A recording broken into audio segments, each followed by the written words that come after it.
todas las personas, para todos los amigos, para todos los hermanos, para todos los familiares, las personas que nos visitan en esta su página de la Iglesia Cristo es mi bendición. Sean bienvenidos a un nuevo faro. Programa de los días martes, donde básicamente tratamos temas eminentemente proféticos, pero que tienen mucho que ver, lógicamente, con aspectos que estamos viviendo hoy por hoy, pero también algunos que, como el mismo término profético lo dice, estarán a punto de sobrevenir sobre la tierra y sobre la humanidad. La idea principal de este programa, desde que se creó el año pasado en época de pandemia, es básicamente tocar estos temas, hablar un poquito sobre los eventos que narra la Biblia y que hablan de lo que va a ser el desenlace de lo que es la humanidad, de lo que es la iglesia, de lo que es el pueblo de Israel y básicamente lo que sucederá con el mundo en diferentes aspectos. Entonces, básicamente lo que queremos o lo que se busca a través de este programa es tocar diferentes aristas, diferentes puntos y sobre todo tener un comparativo con la escritura, trayéndola y analizando cada uno de estos detalles que nos revela y nos cuenta de estos últimos eventos sobre la tierra. Así de que sean bienvenidos en esta noche a un nuevo faro, a nueva emisión de este programa, donde, como les digo, hemos venido tratando temas desde diferentes aspectos y particularmente de un libro que incluso es curioso, pero muchas iglesias parecen ser de que no les interesa o no les gusta hablar sobre él. Me estoy refiriendo al Apocalipsis. Parece que ese es un tema en el cual como que hay muchas iglesias que no les gusta mencionar nada sobre eh, estos eventos que van a ocurrir. Parece que no es la temática que ellos definitivamente se les acomoda, pero que indudablemente es necesario predicarlo porque finalmente todos los libros de la Biblia están escritos y han sido dejados con el objetivo de que podamos predicar desde diferentes aspectos.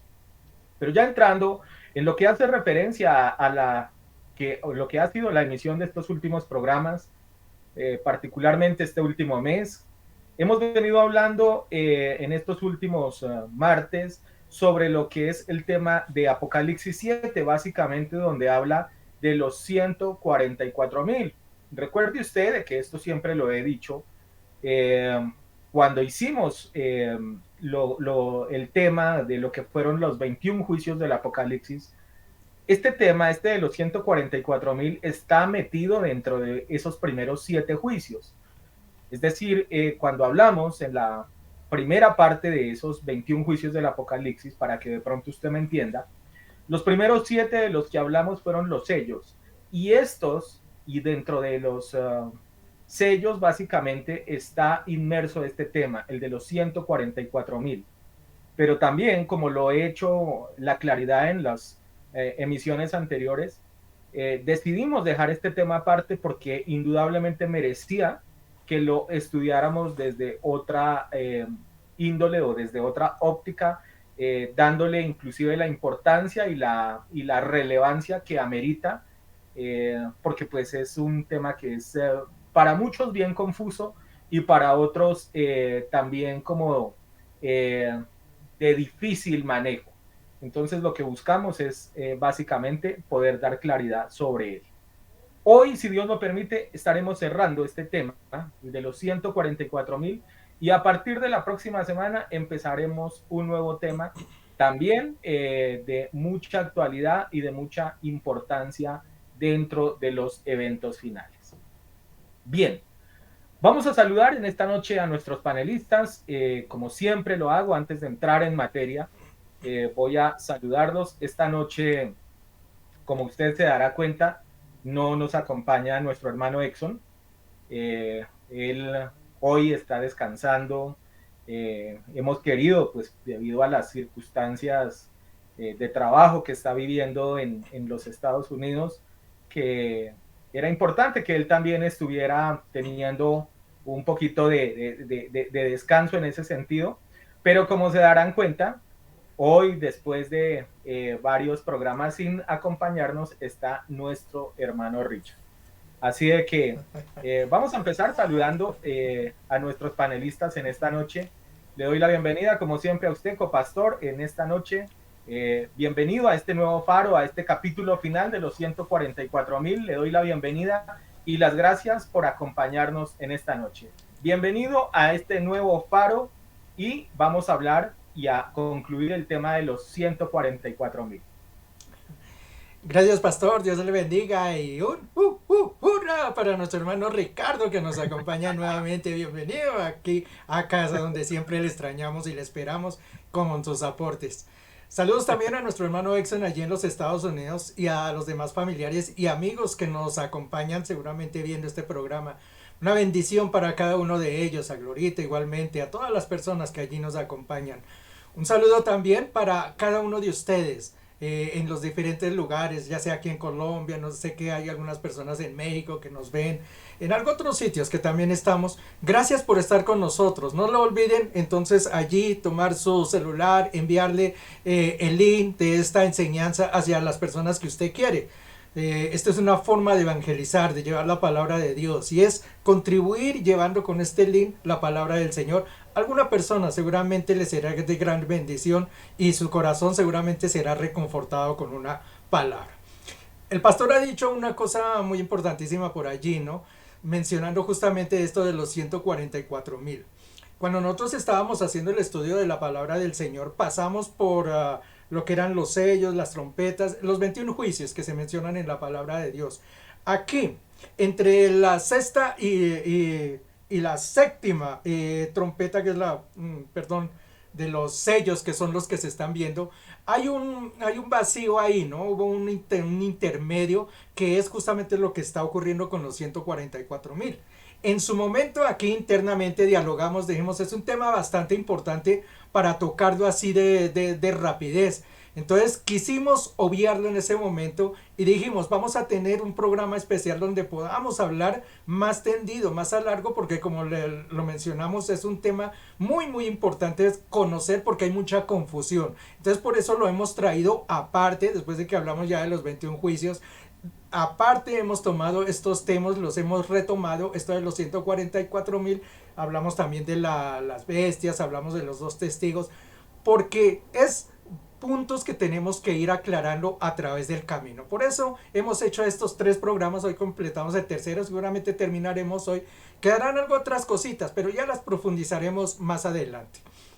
Me voy a tomar, con el permiso del pastor, me voy a tomar un momentico, un poco más largo, para hacer una reflexión que no tiene nada que ver con el tema ni nada de esto, pero sí me gustaría de todos modos, aprovechando que este es un programa muy visto y aprovechando que tengo la preferencia de que ustedes lo puedan compartir, hablar sobre un punto que me atrajo la atención hoy y este fin de semana principalmente.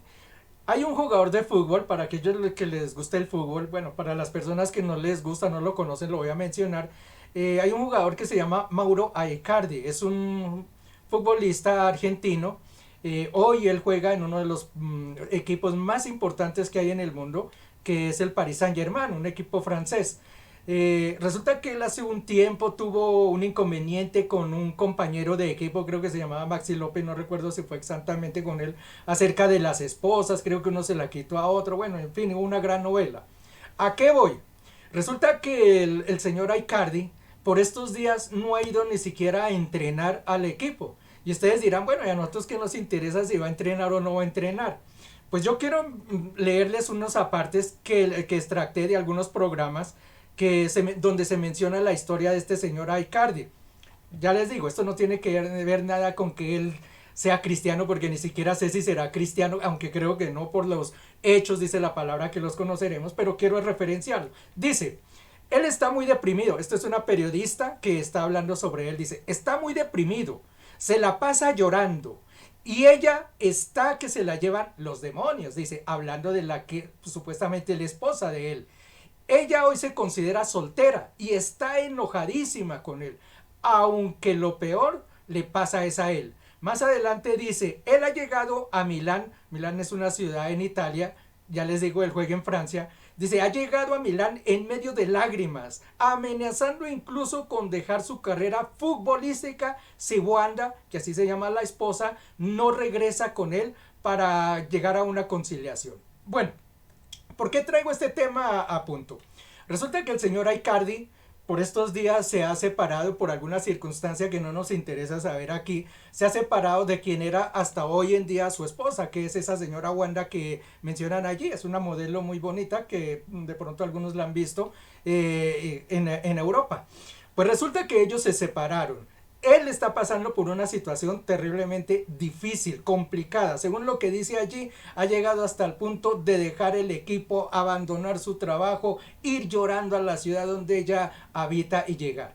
Cuando uno mira la separación de una persona, para los que la han vivido, saben la tragedia que puede llegar a inculcar esto. Una persona se derrumba espiritualmente, materialmente, físicamente, monetariamente. Todo eso trae una implicación dentro de una pareja. Ustedes no se imaginan cuán complicado es tener una separación de dos personas. Y más allá de lo material, va lo sentimental. Una persona puede morir, puede destruirse, puede hacer cualquier cosa en medio de un dolor de esos. ¿Por qué yo traigo esto a tema?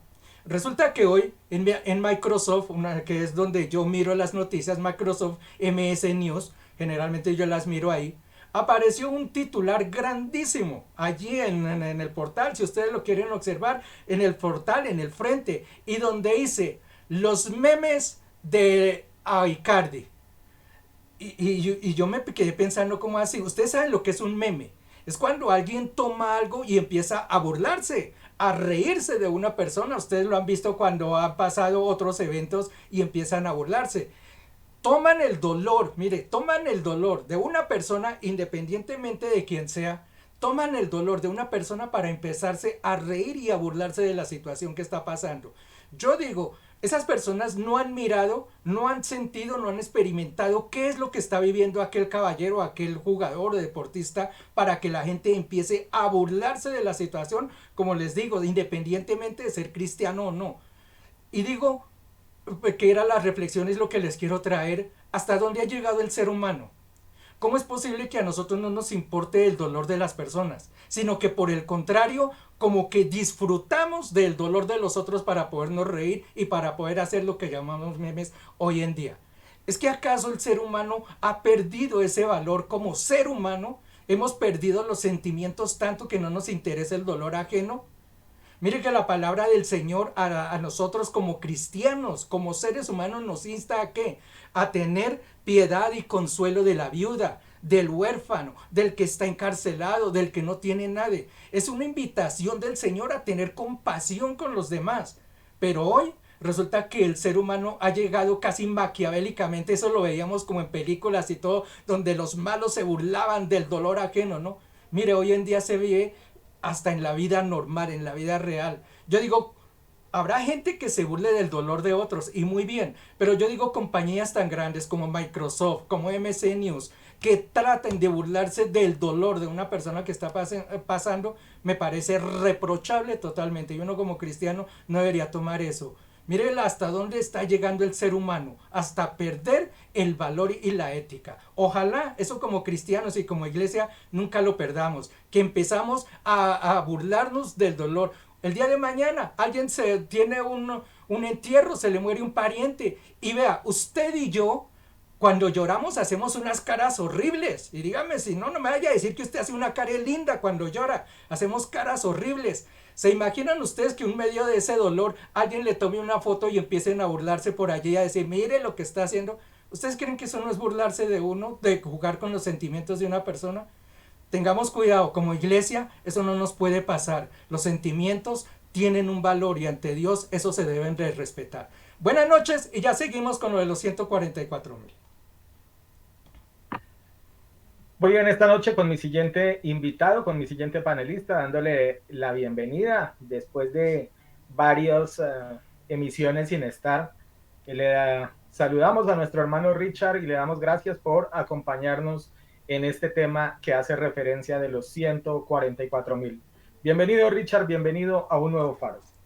Pastor, hola, muy buenas noches. Jairo, buenas noches. a mi hermano Edson, desde donde se encuentre, Estados Unidos, de verdad le extrañamos muchísimo. Y bueno, iglesia, muchísimas gracias nuevamente por acogernos en sus casas y en sus dispositivos móviles.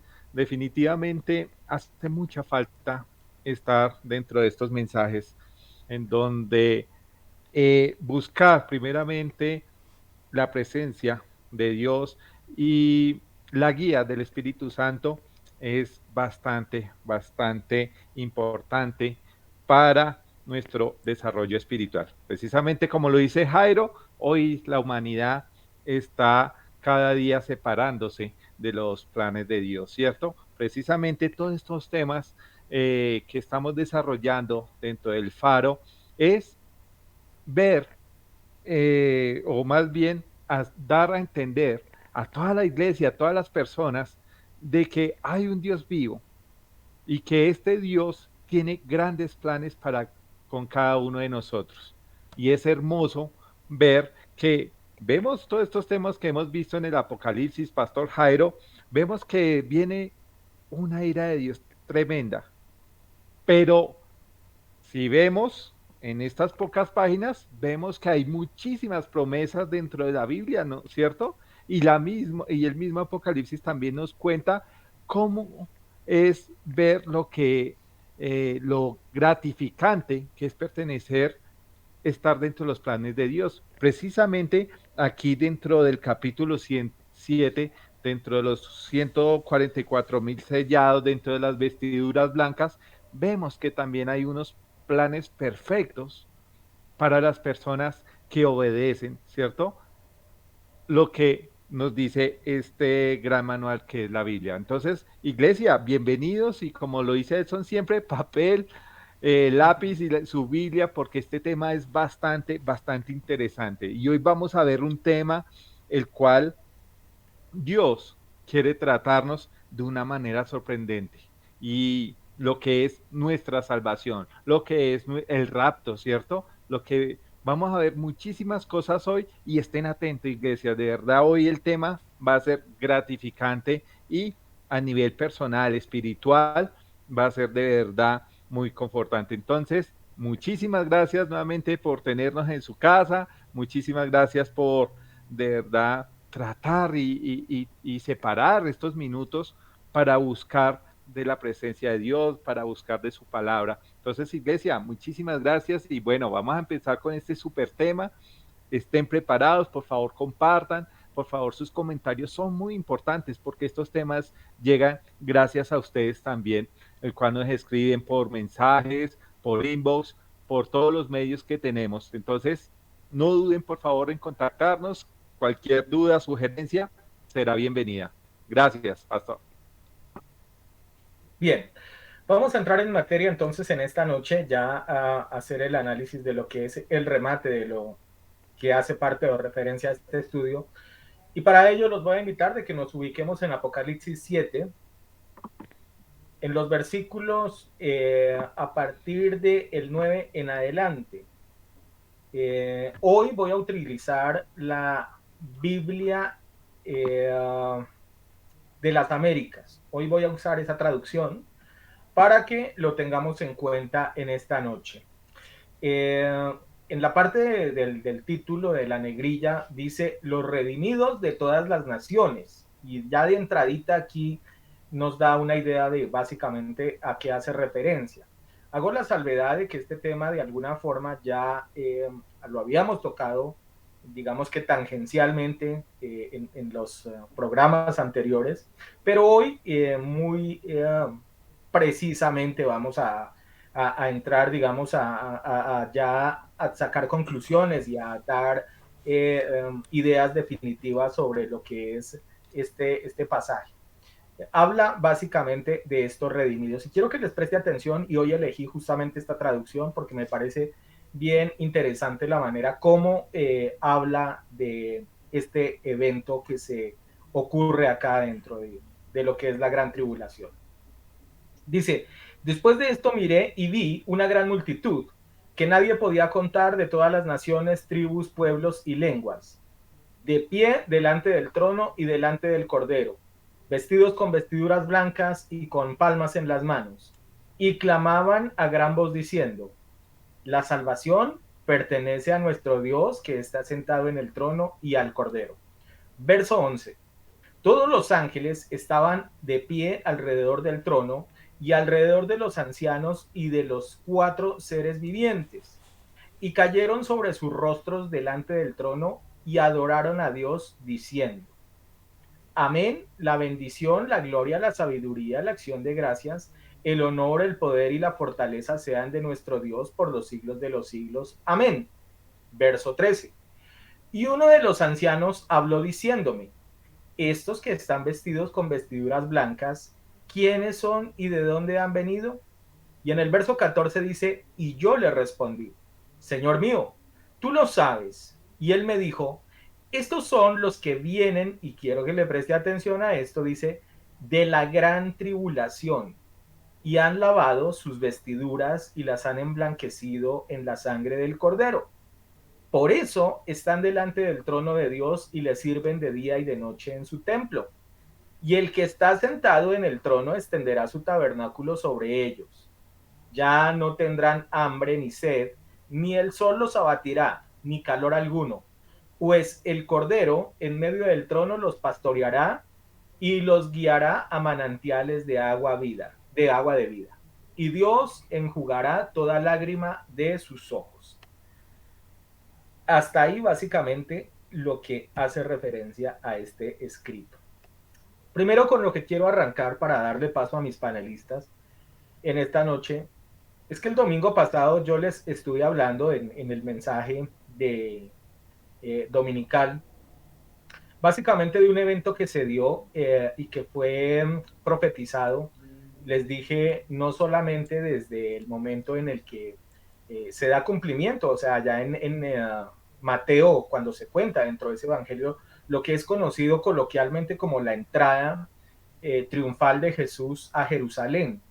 Y ese día les comenté, palabras más, palabras menos, de que esto había sido profetizado desde incluso el propio Génesis. Es sorprendente cómo ver de cómo se profetiza con tal precisión y con tal aspecto en el cual se demarca cada uno de los hechos que finalmente se darían dados con la presencia de Jesús a la entrada ya de Jerusalén. Ahora bien, ¿por qué menciono esto y a qué hace referencia y qué tiene que ver con esto que en esta noche hemos leído? Acuérdese de que yo siempre he defendido la teoría, y esto me lo han escuchado muchas veces, de que siempre los tiempos, y aún en el reino de los cielos, tienden a cumplirse algunos eventos. Y en este caso, si usted se da cuenta, ese evento de la gran triunfada de Jesús allá a Jerusalén, en el potrillito, en el burrito este, dese cuenta de que aquí, aun cuando no se menciona de que esté entrando en un burrito, sí la imagen o la idea que se cuenta ahí es muy parecida. Porque note usted de que la gente que está reunida ahí es gente, dice la escritura, de diferentes naciones, de diferentes lenguas, de diferentes regiones, pero están haciendo algo muy particular. Y lo particular es que, por un lado, están loando a Jesucristo, así como se dio en su entrada triunfal a Jerusalén. Y hay otro aspecto que es muy interesante y que simbólicamente tiene muchas cosas, y el domingo pasado justamente también lo mencioné, hablando de las fiestas de Jesús. Y es que algo de lo que hacen es que dice que le reciben con palmas en las manos en ese momento. Eso se dio en Jerusalén, y usted notará de que en este pasaje está ocurriendo exactamente el mismo evento. Dese cuenta cómo la escritura y cómo los hechos, vuelvo y digo, se repiten en diferentes ocasiones, en diferentes momentos, y me impresiona cada vez más, incluso, que esto que fue narrado desde el Génesis, mire aquí como en el Apocalipsis, vuelve a repetirse, solamente que en un lugar celestial, que en un lugar santo, y ante una cantidad de personas diferentes a las que se mencionan en los evangelios. Copastor, ¿qué podemos hablar en esta noche sobre estos eventos que se narran aquí con respecto a las personas que están con vestiduras blancas. Pastor, una pregunta. ¿Puedo yo Señor, iniciar antes de que mi hermano Jairo, antes de que se me claro, vaya la pelota sobre la entrada triunfal de Jesús? Por favor, qué pena, Jairito. No, no, claro, siga, siga. Es que estoy que me hablo tantos programas y venir, pues, Sí, necesito sacarlos. sí, sí, sí, desfóguese, desfóguese. Gracias, gracias. Bueno, Iglesia, definitivamente este es un tema muy interesante, porque como los trataron en los faros anteriores, el después, como lo dice el versículo 9, ¿cierto? Después de esto miré y aquí una gran multitud. Ese después, o sea, inmediatamente después de que el remanente por parte de Dios ha sido sellado, la multitud, o sea, cuando se habla de la multitud, significa que Dios redimirá a toda persona, ¿cierto? Sin importar qué, sin importar etnia, sin importar la religión, raza, mejor dicho, Dios está realizando un llamado para ser salvos a quién, a todos, ¿cierto? ¿Qué dice Hechos 4:12? Busquemos, iglesia, Hechos 4:12. Y en ninguno otro hay qué, salvación, porque no hay otro nombre bajo el cielo dado a los hombres en que podamos ser salvos, ¿cierto? Es tremendo ver lo que está sucediendo, pero más adelante vamos a tocar este tema porque dice, en ninguno que otro hay salvación. Esto quiero dejarlo con paréntesis porque es muy importante más adelante este versículo. Entonces, sigamos, la palabra cordero, ¿cierto? Es redentor. En el versículo no dice ni Mesías, ni Yeshua, ni Salvador. ¿Es por qué? ¿Por qué está la palabra cordero? Porque se quiere reflejar directamente a lo que es la redención. Algo más gratificante que viene es la salvación, ¿cierto? Para eso nosotros seguimos lo que el manual de lo que nos dejó la Sagrada Biblia, ¿cierto? Entonces, la salvación es gracias a la redención y esta redención es como triunfo, es estar frente al trono de Dios, estar en su presencia. Entonces, por eso las escrituras nos indica aquí en este mismo versículo, vestidos con vestiduras blancas, ¿cierto? Los cuales son purificados, ¿por qué? Por el Cordero. O sea, es el perdón de los pecados y la purificación del pecador. ¿Mediante qué? La muerte redentora de Yeshua, ¿cierto? Mira lo que decía el pastor sobre la entrada triunfal de Jesús. Palmas en la mano, ¿cierto? Decía. Y con palmas en sus manos clamaban a gran voz diciendo. ¿Pero qué significa esto? La palma en la mano hay como un significado de victoria. Precisamente el pastor tocó Juan 12:13, ¿cierto? En donde proclaman, Hosana, bendito el que viene, ¿qué? En el nombre del Señor, el Rey de Israel. Entonces, las personas, precisamente, cuando leen las ramas de la palmera, ¿qué se les viene en la mente? De una. No, los domingos de la palmera, los ramos, Sí. ¿cierto?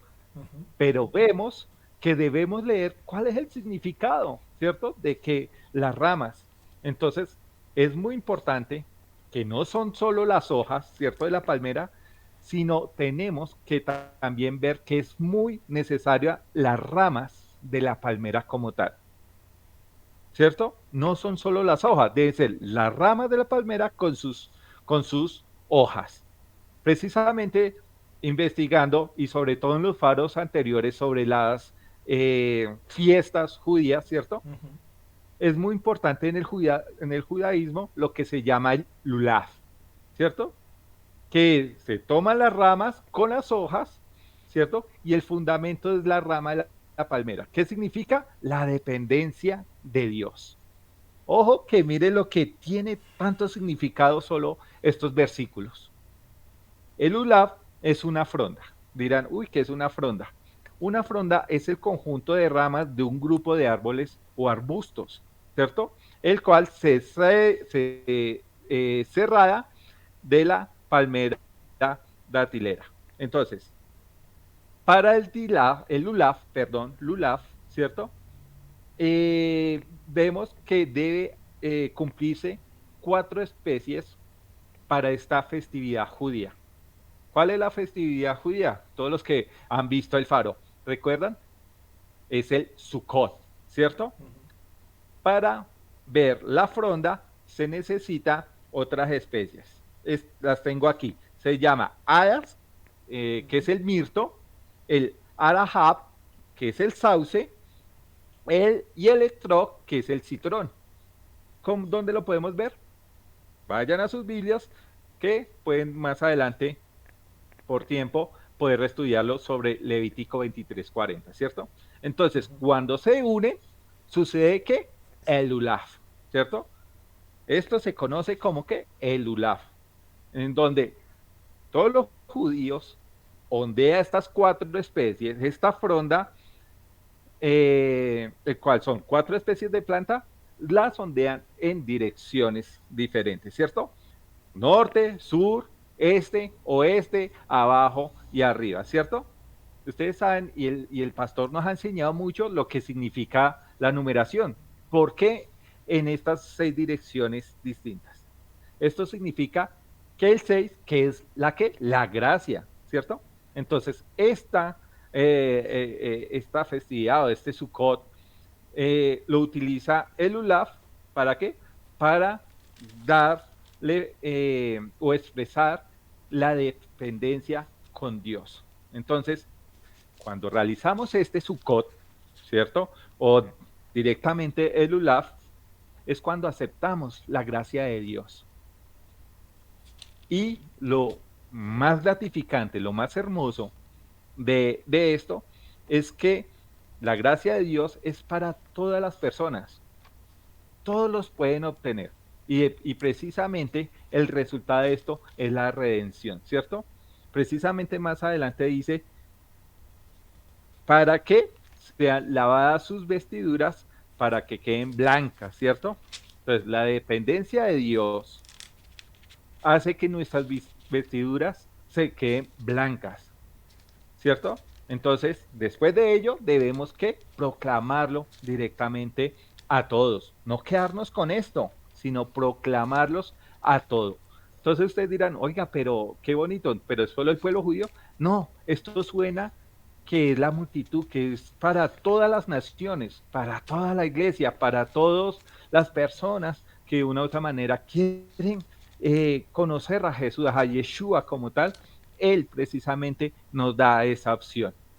Entonces, hay algo muy importante que viene más adelante. Precisamente estamos hablando de que todo este conjunto de versículos, ¿cierto? Es algo general sobre un tema. En los versículos 3, 10, 11 y 12 dice, y clamaba a gran voz diciendo, la salvación que pertenece a nuestro Dios, que está sentado en el trono y al Cordero. Y todos los ángeles están a pie alrededor del trono y de los ancianos y de los 4 seres vivientes.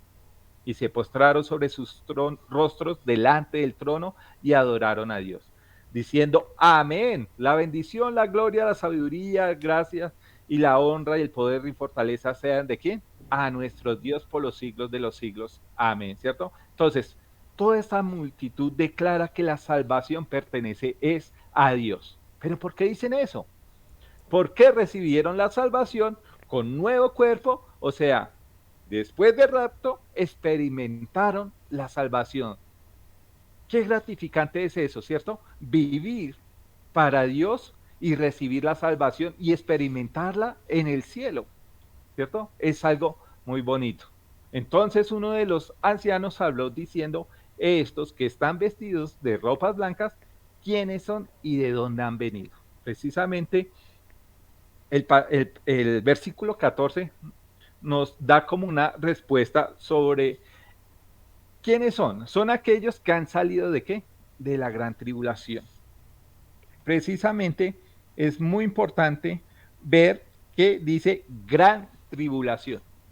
Gran, ¿cierto? De la palabra que es inmenso, ¿cierto? No es una tribulación chiquita de pruebas, de que nada, vienen de la gran tribulación. Entonces, muchos de la gran tribulación, en los programas anteriores vimos que son los que atravesaron el ¿qué? El quinto sello, el Apocalipsis, ¿cierto? Todo ese capítulo que vimos de persecución, ¿cierto? Precisamente la persecución del anticristo, estos están en el cielo. Estos son los primeros frutos. Se puede decir que los que ven ahí son los primeros frutos de la primera resurrección, ¿cierto? Compuesta por personas que han muerto por la fe, por muerte natural, pero que han aceptado a nuestro Señor Jesucristo, ¿cierto?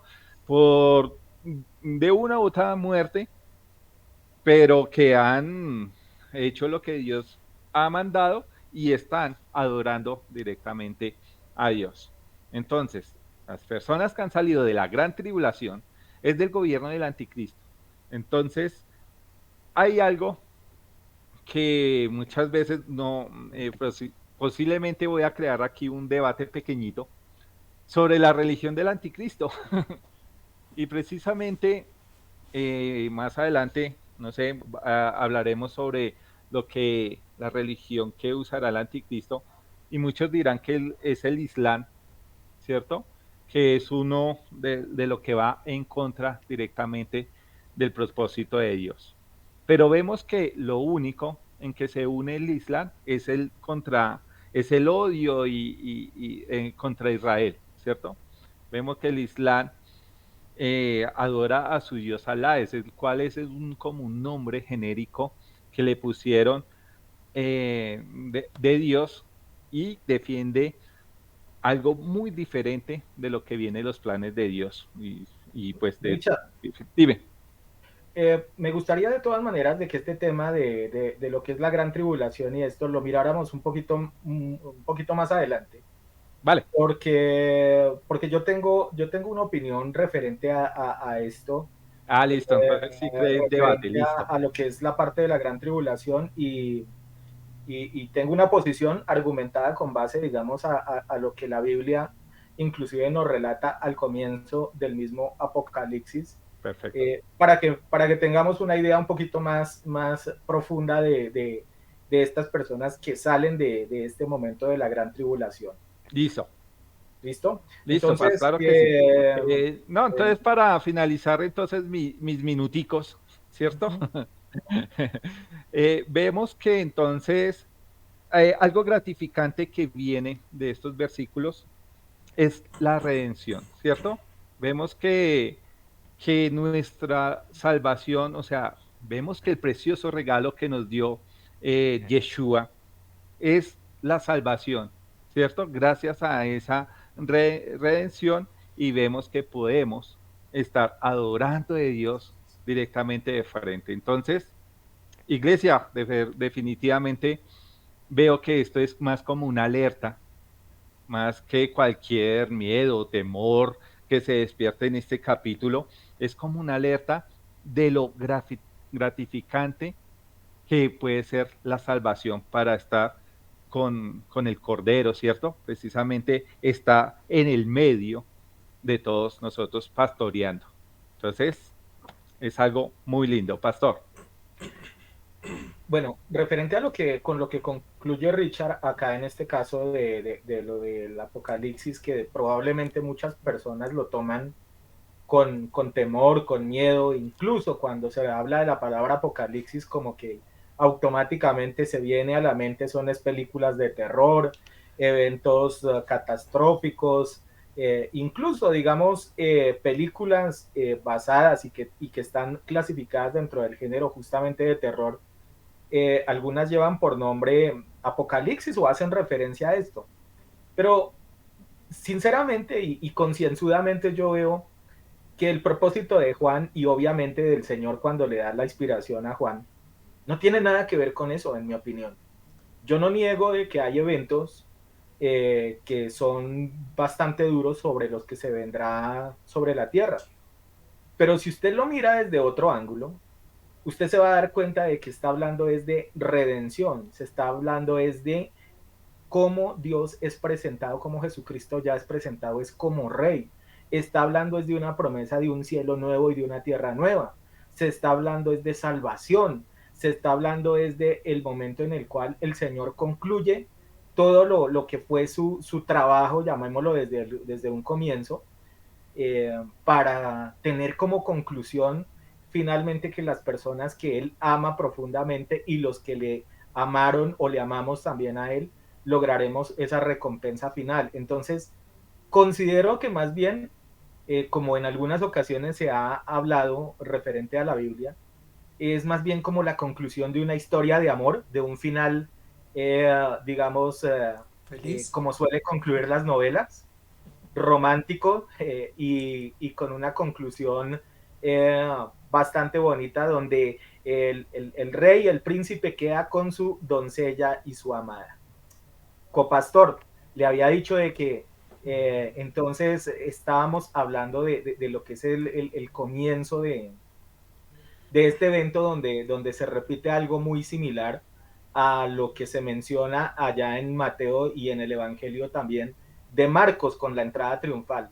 Entonces, pero quiero escucharlo en esta noche para que usted también nos hable un poquito sobre lo que hace referencia a este grupo de personas. Hay dos cositas ahí importantes en medio de lo que han dicho, pues han dicho muchas cosas importantes, pero yo quiero rescatar dos. Una, la que mencionó usted, pastor, cuando dice que esta noche será una noche de conclusiones ya y de veredictos. Hemos hablado ya durante dos faros anteriores acerca de lo que son estos 144,000 y hoy queremos hacer precisión sobre algunas cosas de ellas. Entonces eso lo quiero que lo tenga cada uno de ustedes en claro. Y la otra es la misma que usted tocó el domingo pasado en enseñanza, la que mencionó esta noche y la que tocó nuestro hermano Ricardo también, que es acerca de las fiestas y justamente esto de las palmas. Cuando nosotros estudiamos por allí en el libro de Levítico capítulo 23 vimos acerca de lo que eran las fiestas del Señor. Y para mucha gente eso seguirá siendo un juego o algo desconocido. Y como lo hemos mencionado, siempre dicho por algunas personas, es que eso es del Antiguo Testamento. Mire que aquí está pasando esas fiestas. Ya mencionamos en otra oportunidad otra de las fiestas, que es por ejemplo la de los tabernáculos que va a ocurrir. Mire que esas fiestas se están celebrando es en el libro de Apocalipsis, o sea, los tiempos finales, cuando ya nos estamos despidiendo. Y aún las fiestas se siguen celebrando. Entonces eso de que eso es del pasado, no señor, eso no va a ser del pasado. Y lo mencionamos en su momento y dijimos, por usar una palabra castiza, qué oso, ¿no? Para aquellos que lleguen en el momento, por ejemplo, aquí y le diga, bueno, vamos a celebrar la fiesta de Sukkot.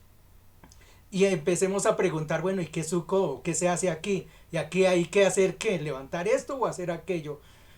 Es muy triste, ¿no? Que uno como cristiano desconozca qué es lo que hay que hacer en ese momento. Uno como cristiano debería conocer de qué se trata eso, las fiestas del Señor. Las fiestas del Señor, aquella vez convenimos en que no son ni las de San Pedro, ni las de San Pablo, ni las de la Virgen de Guadalupe, no, esas no se celebran allí. El Señor allá en Levítico 23 definió 7 fiestas y 7 fiestas que aquí en Apocalipsis se están volviendo a celebrar. Entonces hay que tener muy en cuenta de qué se trata esa situación para no pasar el oso allá, sino saber qué es lo que vamos a celebrar. Ahí está entonces una explicación de esa. Bueno, definiendo cosas. Definamos primeramente que hay una gran confusión en medio de las gentes y en medio de las personas que enseñan, y a raíz de eso es que nacen varias doctrinas por allí. Empezamos a definir de qué se trata la venida del Señor. Primera de Tesalonicenses 4:17 dice, luego nosotros lo que vivimos, los que hayamos quedado, seremos arrebatados juntamente con ellos en las nubes para recibir al Señor en el aire, y así estaremos por siempre en el Señor. Hemos enseñado y hemos explicado este versículo donde se nos habla justamente que nosotros, quienes hemos quedado aquí, quienes aún permanecemos con vida o en este cuerpo por lo menos, seremos arrebatados, transformados y recibiremos al Señor en las nubes. Hay en otro pasaje donde se menciona que la venida del Señor será como un relámpago que asoma por el oriente y va hasta el occidente. Y yo les hacía la reflexión el otro día, ¿cuánto dura un relámpago? Como para uno estar percibido. ¿Y será que si dura así un relámpago la venida del Señor como lo menciona, será que lo veremos entonces? ¿O todo el mundo lo va a ver? ¿Quién sabe? Lucas 21:25, vea lo que dice. Entonces habrá señales en el sol, en la luna y en las estrellas, y en la tierra angustia de las gentes confundidas a causa del bramido del mar y de las olas, desfalleciendo los hombres por el temor y la expectación de las cosas que sobrevendrán en la tierra, porque las potencias de los cielos serán conmovidas, y entonces verán al Hijo del Hombre que vendrá en una nube con poder y gran gloria. Mire que aquí hay otro panorama distinto. Lo que está diciendo allí, y estas son palabras de nuestro Señor Jesús de Nazaret, hablándole a los apóstoles cuando ellos le preguntaron de la venida, les dice, no, es que pasará esto y ocurrirá aquello, dice, y vendrá entonces en una nube y todos verán al Hijo del Hombre.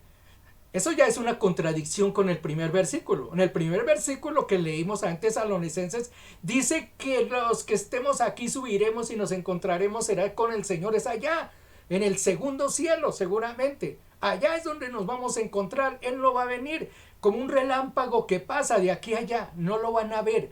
Pero mire que el Señor Jesús aquí en Lucas está diciendo, y todo hombre le va a ver con poder y gran gloria. Es más, Apocalipsis 1:7 dice, he aquí que Él viene en las nubes y todo ojo le verá.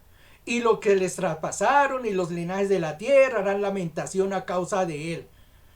Hay dos eventos y eso es lo que mucha gente no ha querido entender y por eso hay una gran confusión, sobre todo en esto de los 44,000. Si ustedes miran allá, cuando hablan de los 144,000 y la muchedumbre que es salva, hablan es de la iglesia, hablan es de nosotros, que nosotros somos los que vamos a estar por allí y somos los que nos vamos a levantar. Ahí es donde nace esa primera gran confusión, cuando uno no tiene la división de que van a ocurrir es dos eventos muy separaditos, dos eventos que se van a dar allí. Uno, al que nosotros llamamos el rapto de la iglesia. Rapto de la iglesia, nosotros los gentiles, los que estamos acá, los que hemos abrazado el cristianismo y hemos aceptado a Cristo como seguro salvador, vamos a partir, vamos a ir con Él. Nosotros partiremos. Pero habrá un segundo remanente que va a ser salvo. Un segundo remanente que dice que es una muchedumbre de naciones, pueblos, señas, lenguas que van a ser salvos. Esos son los que habla que verán después la venida del Hijo del Hombre en una gran nube. Entonces, tengamos muy en claro y muy en cuenta que van a haber dos eventos. Uno que será el rapto, que se menciona, ese no lo vamos a ver, no lo va a ver nadie, la iglesia lo veremos porque nos juntaremos con Él, y otro que será cuando el Señor regrese y ahí sí todo ojo le verá. Entonces tengamos en claro esos dos puntos. Otro punto que quiero que tengamos en cuenta, ahí en capítulo 7 de Apocalipsis versículo 4 dice, y oí el número de los sellados que eran 144,000, y ahí empieza una lista acerca de las tribus de Israel. Hagamos claridad, hay dos cosas en la palabra del Señor, una que se habla si las cosas son literales y otra cuando son simbólicas. Cuando son simbólicas nosotros tomamos por ejemplo el tabernáculo, la casa del Señor, el mismo arca del pacto. Ese es un simbolismo acerca de lo que iba a ser el Señor o lo que va a ser Jesús de Nazaret años después con nosotros de la iglesia. Eso es un simbolismo. Cuando Moisés levantó la serpiente allí para que la gente la mirara y fuera salva de la picadura de las serpientes, ese es un simbolismo de lo que iba a ser el Señor Jesús en un futuro. Esos son simbolismos y son cosas que uno tiene que tomar. Pero hay cosas que son literales y esas cosas literales uno no las puede mirar. Y lo menciono es porque hay muchas doctrinas que hablan de que los 144,000 son un simbolismo. Y la palabra aquí me lo da directamente, no es ningún simbolismo porque lo habla claro, conciso y específico. Dice, y oí el número. O sea, el 144 no es ningún símbolo, es un número exacto, son 144,000, ni más ni menos. Perfectamente escuchó Juan cuál era. Y es más, algunos dicen que somos algunos de los que quedamos para acá, por aquí en la tierra.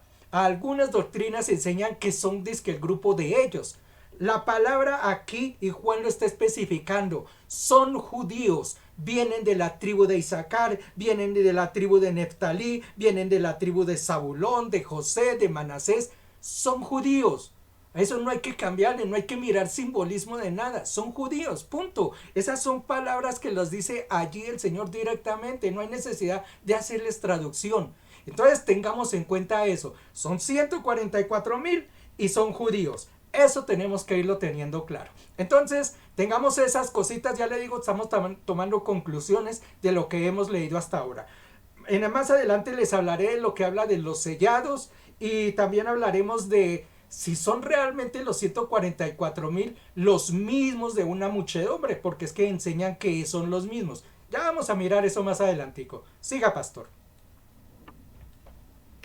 Sí, es importante analizar algunos aspectos y yo básicamente este tramo, digamos, que estamos tocando en esta noche, este pasaje de Apocalipsis 7 y particularmente aquí estos versículos de los que estamos hablando donde se habla de esa muchedumbre con ropas blancas vestidos. Yo lo divido en dos tramos. Puede ser que a lo mejor me refiero a mis panelistas o me refiero a la gente que está de pronto en este momento teniendo la Biblia en mano o que alguna vez haya leído esta parte. Pero yo básicamente, en mi opinión personal, yo lo divido en dos aspectos. El primero, el que acabé de mencionar, donde se habla de la entrada triunfal o donde aparece Cristo nuevamente de una forma enaltecido por esos ancianos, por los santos, por las personas que están en ese momento acompañándolo. Este es mi primer como pensamiento en ese aspecto. Pero el segundo tramo donde yo lo divido es justamente donde la misma Biblia menciona que un anciano le dice a Juan, ¿y quiénes son ellos? ¿Cierto? Y entonces ahí aparece como la segunda parte de esta enseñanza, ¿cierto? Donde él justamente le dice, pues yo no lo sé, pero usted sí lo sabe.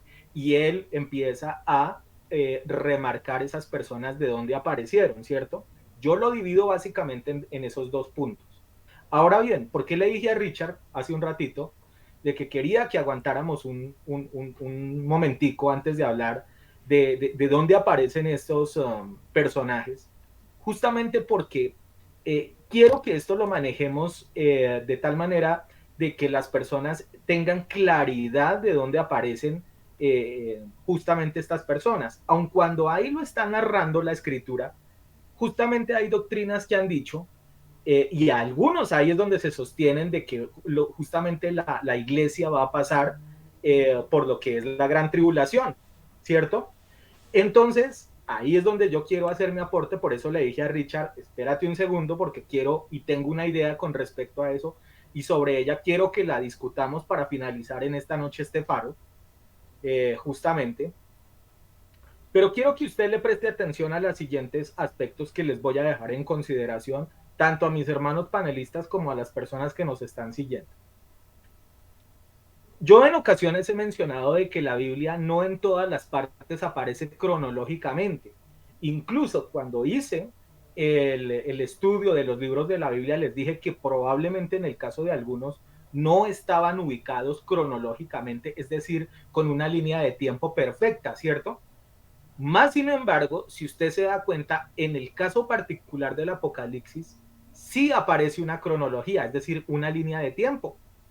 Porque mire que incluso usted se va a encontrar de que lo primerito que habla Apocalipsis, aparte de que menciona ya a Jesús allá coronado como rey, es que lo primero con lo que entra mencionando, y fue casi el primer estudio que tuvimos acá en el Faro, es sobre las 7 iglesias.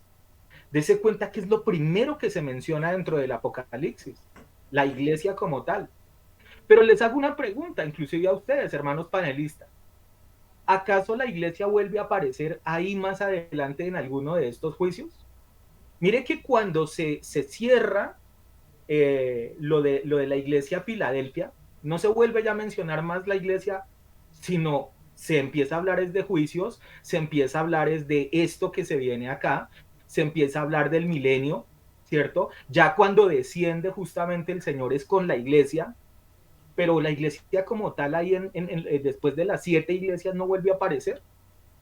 Eso de alguna manera tiene que ser bastante llamativo, o sea, eso tiene que darnos una idea de algo. Pero aparte de eso, mire que acá en Apocalipsis 3, Una de las iglesias que probablemente es la iglesia perfecta, que es la de Filadelfia, si usted va al verso eh, 10 exactamente, dice, por cuanto has guardado la palabra de mi paciencia, yo te guardaré de la hora de la prueba que ha de venir sobre el mundo entero para probar los que moran en la tierra. Mire que aquí hay una promesa muy clara de parte de Jesús, donde está diciendo de que la iglesia, o sea, esa iglesia santa, no va a pasar por la prueba. Entonces, ¿qué quiero decir con esto? ¿O hacia dónde quiero direccionarme? Pues de que obviamente, si usted toma esto como referencia, obviamente la iglesia no es la que aparece en esa imagen de los 144,000 allá con los ancianos. No son los que están ahí. Ellos no son no hacen parte de la iglesia. No son las personas que están ahí. Además, a ver, si la iglesia dice que es levantada, o sea, ¿no sería como ilógico que fuera levantada en ese momento y vuelva a aparecer nuevamente cuando Jesús descienda, eh, digamos, a ya enfrentar a Satanás? No es algo lógico, no es algo coherente. Mientras tanto, mire que Pablo sí nos da un concepto referente de que lo que va a ocurrir durante esos años de tribulación acá en la tierra, qué está pasando con la iglesia allá en el reino de los cielos. Entonces, esto lo cuento y justamente, permítame, vuelvo y lo remarco. Por eso le dije a Richard que quería que esperara algunos momentos, porque yo sí tengo mi posición referente a esto, porque yo sé que de esto han salido, vuelvo y lo reitero, doctrinas de error, donde algunos defienden de que la visión que está teniendo ahí Juan es justamente los de la iglesia. Todas las personas, todo el cúmulo de gente que murió en el transcurso del tiempo y que son los que aparecen ahí. Y no es así. No es de esa manera, porque entonces ahí entraríamos en una cantidad de cosas ilógicas dentro de la escritura. No habría una coherencia en el caso de como lo está inclusive narrando Juan, eh, referentemente a lo que hace parte de, vuelvo y digo, de su etapa de la iglesia, de ese segundo y tercer capítulo donde se habla de la iglesia, y vuelvo y digo, y que desaparece, y vuelve más bien a aparecer, pero cuando ya desciende la nueva Jerusalén con Jesús. Entonces, son aspectos que sí quiero que por lo menos en la iglesia Cristo es mi bendición los tengamos bastante claros, porque nosotros sí defendemos la doctrina de que la iglesia será arrebatada, ¿cierto? Y no conoceremos o no pasaremos por los eventos de la gran tribulación, es decir, por el reinado del anticristo. Ahora sí, Richard, ya en esta noche para ir cerrando de a pocos este capítulo del Faro, quiero escuchar qué opinión ahora sí nos ibas a hablar sobre esto de la tribulación y de la visión que está teniendo Juan sobre este aspecto. Bien, Paz, bien, bien. Excelente explicación sobre, sobre lo que es la gran tribulación.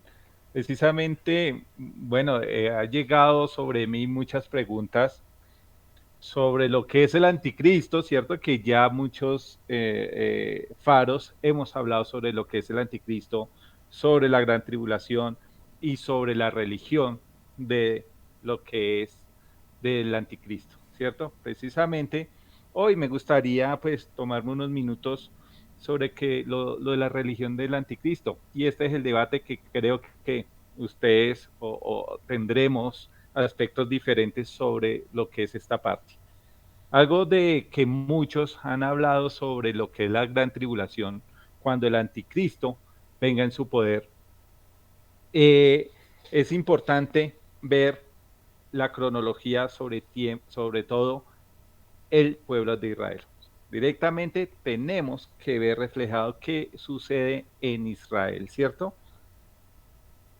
La pregunta que posiblemente les hago entre paréntesis para que la vayan pensando es, oiga, nosotros veremos construido el templo, el tercer templo en Israel, porque es una pregunta que llega y donde voy a poner mi punto de vista, porque hay muchas personas que piensan que como ven las guerras, lo que son los los pueblos árabes, lo que son sobre todo el Islam, va en contra y no lo van a dejar construir.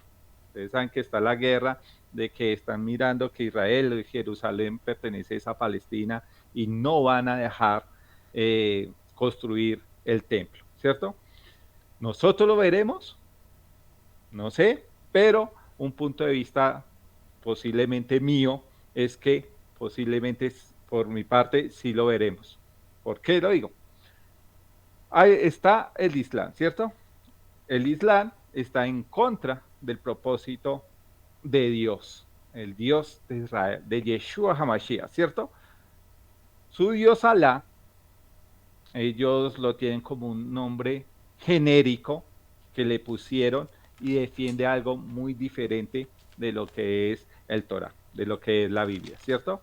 Entonces, el Islam, como sabemos, está dividido por chiitas, sunitas. ¿Qué los une? El odio hacia el pueblo judío, el desprecio contra Israel. Entonces, si vemos bien, el anticristo no puede estar con el Islam, porque ellos odian a Israel, pero el anticristo debe cortejar al pueblo israelí. Y posiblemente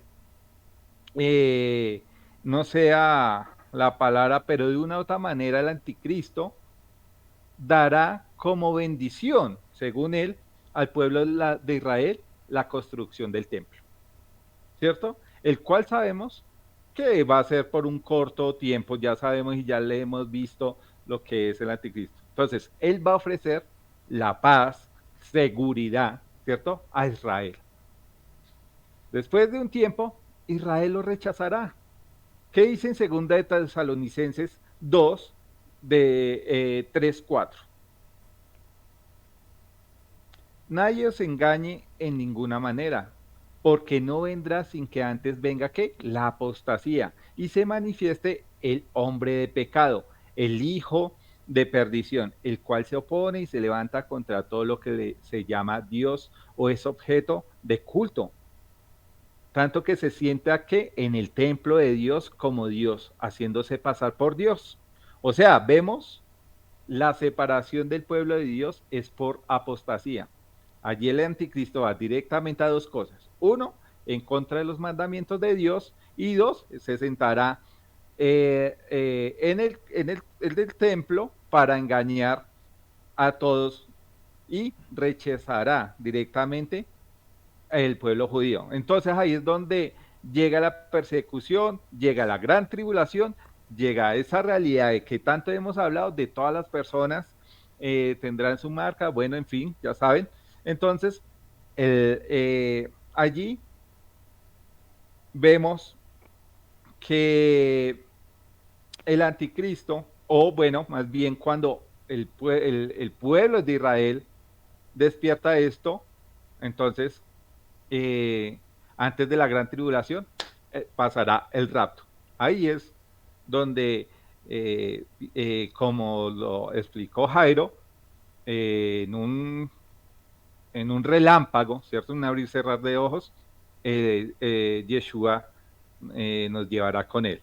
Entonces aquí vemos que antes del reino y después de la tribulación vendrá la ira de Dios, ¿cierto? Viene lo de la guerra de Daniel, de capítulo 8, que en faros anteriores lo habíamos visto. Pero dentro de la gran tribulación estará pasará antes el rapto para que la iglesia no viva lo de la gran tribulación. Pero por mi parte creo que alcanzaremos a ver el tercer templo en Jerusalén construido. Pastor. Cuando en algún momento estuvimos hablando, no recuerdo si tal vez fue en el tema de la gran ramera o si tal vez fue justamente en el tema de las dos bestias, que hicimos ese estudio, una de las cosas que se mencionó, recuerdo, dentro de este programa, fue esto, lo de la construcción de ese tercer templo o de ese templo, y algo de lo que también salió a flote en esa ocasión es la posibilidad de qué religión probablemente es la que va a tener el control sobre la humanidad en esos momentos finales, ¿cierto? Y una de las cosas que recuerdo que llegamos casi que a un consenso es que probablemente ni siquiera la religión que exista en ese momento sea una de las que hoy en día nosotros conocemos, sino va a haber probablemente una orientación completamente distinta, donde puede sí, obviamente haber una mezcolanza de varias de las que hoy en día conocemos, ¿cierto? Que seguramente serán extraídas de cosas indudablemente, como el caso del Islam. El Islam hoy en día practica cosas por ejemplo, los que estén en contra de su Dios Alá y demás, y los que quieran llegar como a llevar algo diferente, pues tienen que pagar precio de ser decapitados, ¿no? Y sabemos que esto es algo que dentro de la escritura se menciona, y recuerdo que ese día algo de lo que se mencionó es que muy probablemente sí, una de las cosas que va a ocurrir es que este tipo de eventos o de circunstancias se vean todavía mucho más patentados. Pero por lo menos mi posición para contestarle a Richard referentemente a lo del tercer templo, eh, puede que sea que lo conozcamos, pero también puede ser que no. Yo no siento de que sea una de las cosas claves, digamos, para que, digamos, por ejemplo, la iglesia sea arrebatada o se vaya o que aparezca el anticristo a partir de esa situación. Sí, seguramente va a haber en algún sitio, digamos, donde obviamente él se va a manifestar y donde obviamente el pueblo de Israel va a decir, eh, nos engañaron y justamente dice donde este hombre va a hacer un sacrificio que va a ser una herejía evidente con respecto a lo que son las maneras como, pues digamos, Dios siempre instituyó. Pero siento de que eso es algo que sí, que puede darse y que de pronto bien lo podríamos conocer, pero bien no. Y puede ser que se dé físicamente o no. ¿Y por qué me refiero a esto? Mire que ahí mismo en el pasaje que nosotros acabamos de leer de Apocalipsis 7, una de las cosas que se menciona es que en el verso 15, si no estoy mal, dice, por eso están delante del trono de Dios y le sirven de día y de noche en su templo y está sentado en el trono y extenderá su tabernáculo sobre ellos. Ahora, si uno lo toma literalmente, podríamos pensar de que entonces en el cielo se va a levantar un tabernáculo, ¿cierto? Si lo toma uno de forma literal, lo que se está mencionando ahí. Pero finalmente, ¿qué era lo que simbolizaba el tabernáculo? O sea, ¿cuál era el propósito de que en épocas de Moisés y en épocas del pueblo de Israel se construyera ese tabernáculo? Acuérdese de que una de las cosas que se menciona o que se hace alusión, por ejemplo, en el caso del tabernáculo, es hacer una apología de lo que son las fiestas inclusive de Dios. Pero a la larga, finalmente, y eso es algo que también alguna vez creo que tuvimos ese estudio, ese tabernáculo lo que simboliza básicamente es a Cristo. Entonces, yo cuando veo este pasaje acá en Apocalipsis que dice que el tabernáculo será levantado sobre todos esos de vestiduras blancas, sobre todos esos santos, sobre los ancianos, lo que estoy viendo es a la presencia, la esencia de Jesús, básicamente en todo su esplendor, ya reinando como tal sobre todo el pueblo por el cual él entregó su vida. Entonces, habría que analizarlo desde esos aspectos, no para tenerlo en cuenta referente a la pregunta que nos hace nuestro hermano Ricardo. Copastor, para ir en esta noche concluyendo ya lo que son los aspectos, usted dijo que quería hablar sobre algunos detalles, tal vez para ir concluyendo esto, y no sé si también tiene su posición con respecto a la pregunta que hace Richard, si conoceremos o no ese tercer templo en el cual probablemente se sentará el anticristo. Bueno, respecto a lo del tercer templo, les prometo que les doy la respuesta más adelante, quizá en otro programa. Quiero aprovechar estos minuticos que me quedan para redondear lo que quiero dialogarles acerca de este capítulo de los 144.000. El pastor mencionó acerca de lo de la iglesia, por qué no aparecía, ¿no? Dentro del Apocalipsis, esto y aquello. Nosotros tenemos que hacer historia un poquitico hacia atrás.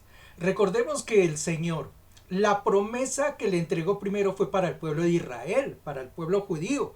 Recuerde que el Señor los juntó allí, los sacó de Egipto y les dijo, les entregaré una tierra donde fluye leche y miel, y les dio una serie de promesas de ahí en adelante increíbles.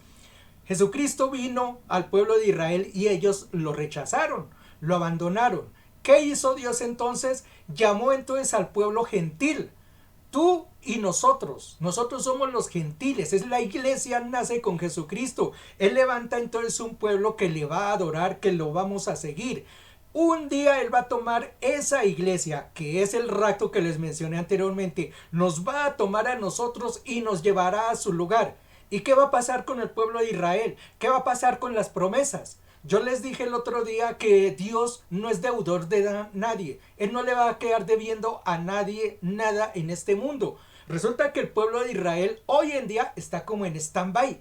Están detenidos porque el Señor está trabajando es con la iglesia. Pero cuando la iglesia se vaya, parta en el rapto, el Señor vuelve a tratar con su pueblo Israel a las promesas que Él le dio. Por eso es que se levantan aquí y habla de las 12 tribus, porque ese tiempo va a ser es para Israel nuevamente. Bien, ¿por qué lo de los sellados? Yo quiero que miremos, y yo les dije anteriormente, que esto está pasando, esto de los 144,000, está pasando en medio de dos sellos, el sexto y el séptimo.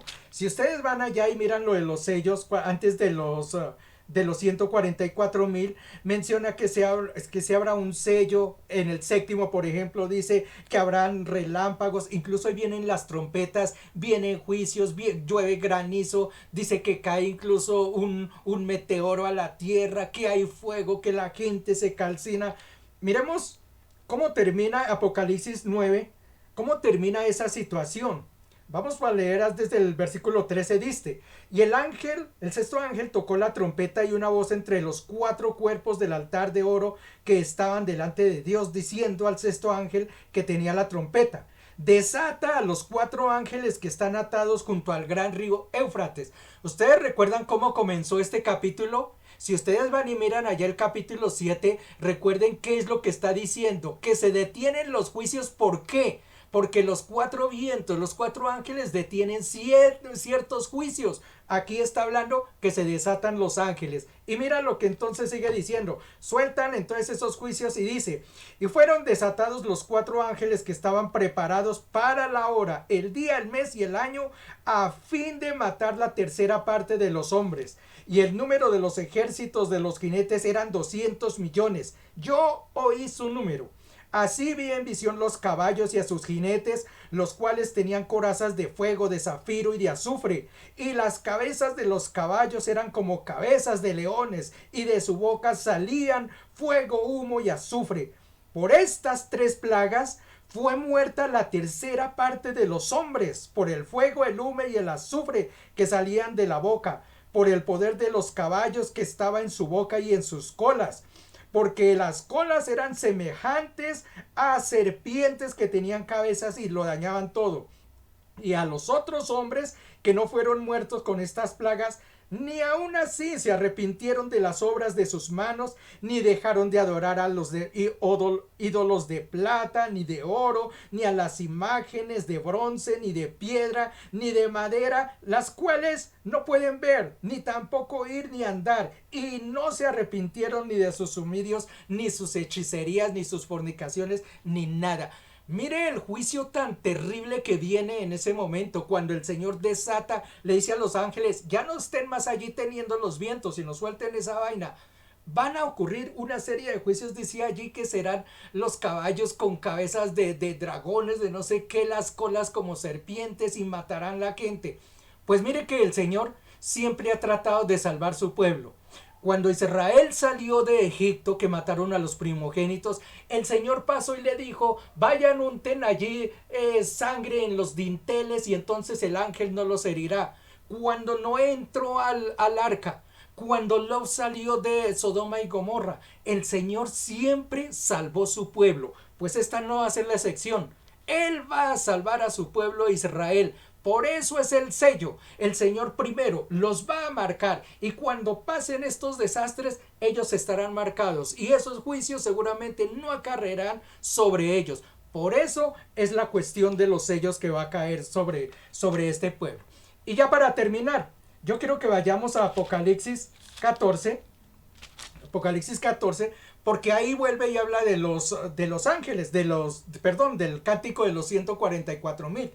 El hermano Exxon nos hablaba el otro día y nos decía, es que los 144,000 no son cualquiera que se aparece por allí y empieza a decir cualquier cosa. Y mire que aquí está exactamente mostrado o esta situación, cómo se vive esta situación, cómo refleja los 144,000. Y esto lo hago alusión, es porque por ahí hay una doctrina que dice que de en medio de ellos es que van a salir los 144,000 y eso sacan pecho y se ufanan y hasta se preparan desde que ellos son de los 144,000. Y aquí la palabra de Dios me enseña que no son 144,000 cualquiera, sino que son personas muy específicas y muy preparadas.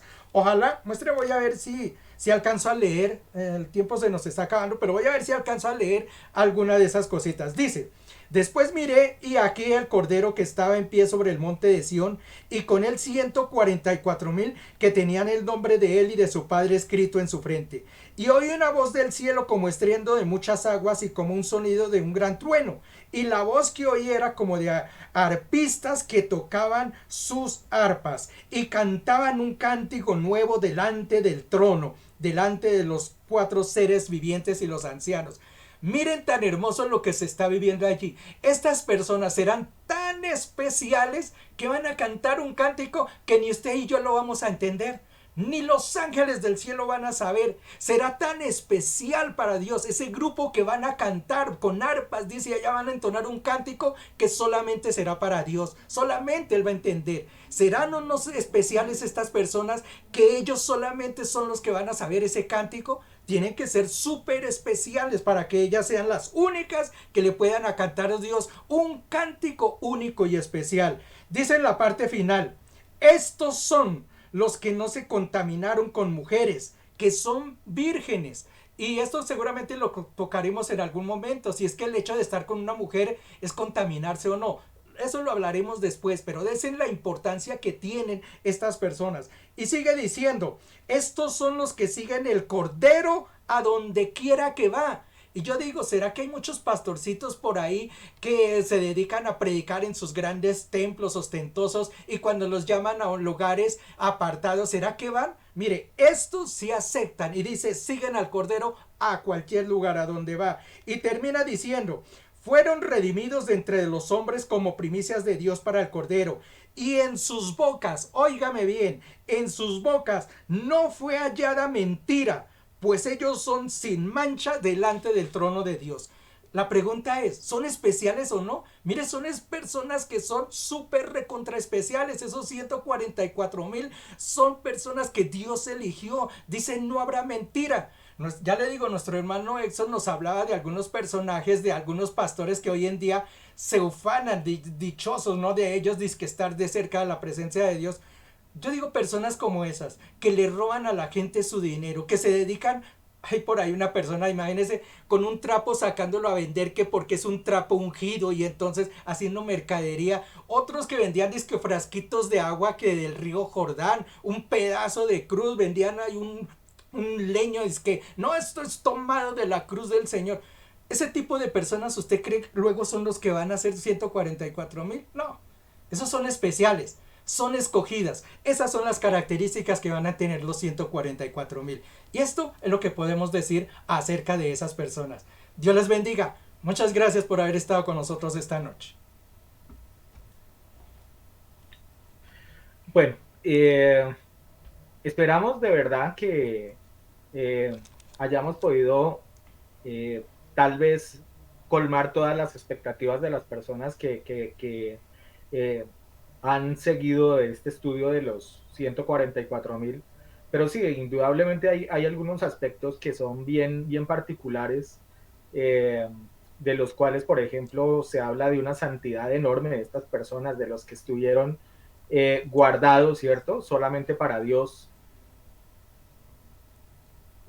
Apocalipsis en el capítulo 14, ¿no?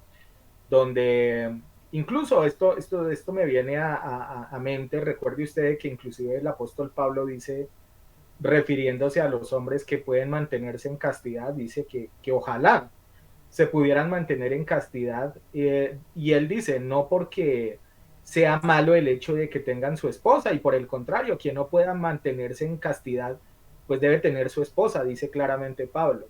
Pero él mismo dice, pero los que tienen ese don, maravilloso, porque se van a poder dedicar al 100% a las cosas del Señor. Y parece ser que este grupo de estos 144,000 tienen esa particularidad que nos relata el apóstol Pablo.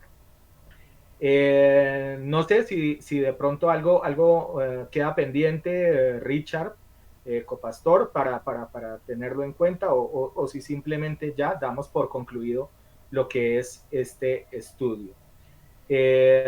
Básicamente lo que queríamos era traer en mención este pasaje tan supremamente interesante y clave en lo que es la parte de los elegidos de ese momento que es la gran tribulación como tal.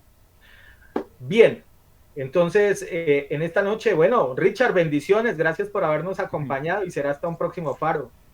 No, pastor, nuevamente, si me permiten, como siempre, voy a leer este versículo. Siempre.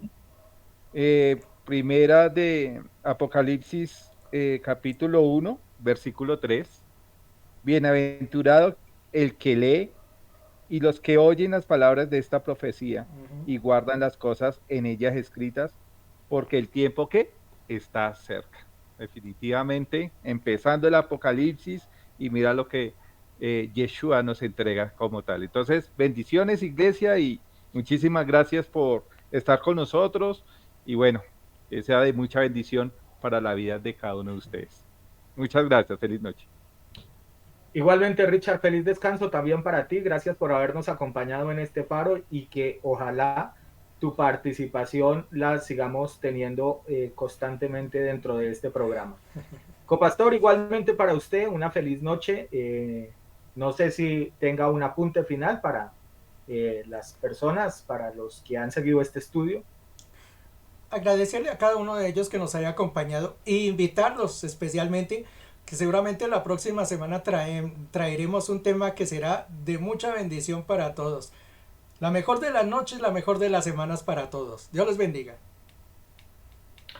Igualmente, copastor, entonces feliz noche también para usted, y seguramente, como usted lo precisa, la próxima semana traeremos otro tema bien, pero bien interesante, bien llamativo para cada una de las personas que en los días martes se conectan para ver este tipo de enseñanzas.